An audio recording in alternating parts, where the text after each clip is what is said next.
Iran में anti हिजाब क्रांति की तस्वीर पूरी दुनिया देख रही है। पूरी दुनिया में कट्टरपंथी कानून को लेकर ईरान बदनाम है। इसके बावजूद ईरान की सरकार दकियानूसी सोच, रूढ़िवादी मानसिकता से संक्रमित है। इसकी एक तस्वीर उस वक्त देखने को मिली जब ईरान के राष्ट्रपति इब्राहिम रईसी ने एक महिला पत्रकार के हिजाब नहीं पहनने पर इंटरव्यू देने से इनकार कर दिया।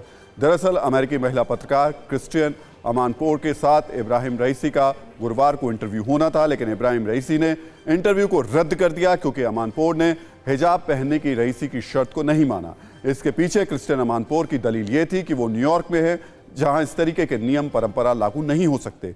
सोचिए, जिस देश में हिजाब पर हंगामा हो रहा है, क्रूर कानून को लेकर पूरी दुनिया में जिस देश की किरकिरी हो रही है, वहां के राष्ट्रपति पर इसका कोई असर नहीं हो रहा। वो सरेआम हिजाब का सपोर्ट कर रहे हैं।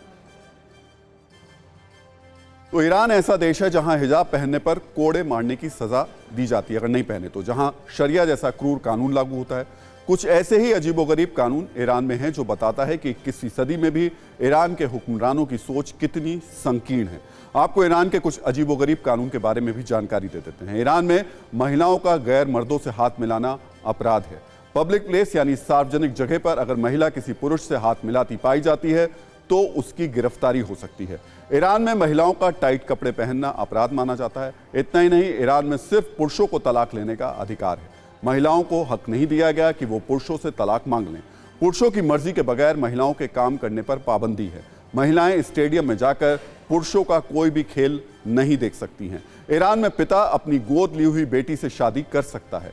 ईरान में सड़क पर खड़े होकर गाना गाना जुर्म है। सोचिए, ईरान का कानून ईरान की सोच, आधुनिकता और तरक्की की राह में कितना बड़ा रोड़ा है। लेकिन अफसोस इस बात का है कि हिंदुस्तान में भी कुछ लोग हैं, कुछ संगठन हैं जो हिंदुस्तान को ईरान जैसा मुल्क बनाने की साजिश रच रहे हैं। तो ईरान में कानूनी बंदिशों को एक्सपोज करने वाली एक तस्वीर आज से करीब 3 साल पहले दुनिया के सामने आई थी। दरअसल साल 2019 में ईरान की महिला वॉलीबॉल टीम ने ग्लोबल चैलेंज टूर्नामेंट की अंडर 23 कैटेगरी का फाइनल जीता था, लेकिन महिला खिलाड़ी जीत के बाद भी टीम के पुरुष कोच के साथ हाथ नहीं मिला सकी थी। कोच ने खिलाड़ियों से एक क्लिपबोर्ड के जरिए हाथ मिलाकर जीत का जश्न मनाया था। ईरानी कोच ने जीत के बाद हाथ में क्लिपबोर्ड लिया। महिला खिलाड़ियों ने इस क्लिपबोर्ड को छूकर ही जश्न मनाया और एक दूसरे को जीत की शुभकामनाएं दी। महिलाओं ने ईरान की झोली में ग्लोबल चैलेंज टूर्नामेंट डालकर देश का नाम रोशन तो जरूर किया, लेकिन कानून को लेकर ईरान पूरी दुनिया में इस तस्वीर को देखकर बेनकाब हो गया। आपको बता दें कि ईरान में साल 1979 में इस्लामिक क्रांति हुई थी। उससे पहले ईरान में मोहम्मद रजा पहलवी के दौर में महिलाओं को कई अधिकार हासिल थे। ऐसा नहीं कि ईरान में पहले से ऐसी स्थिति हो। तब ईरान में महिलाओं को करीब करीब पुरुषों के बराबर के ही अधिकार मिले थे। एक रिपोर्ट्स के मुताबिक 1978 तक ईरान की यूनिवर्सिटी में कुल छात्रों में 30% महिलाएं थीं।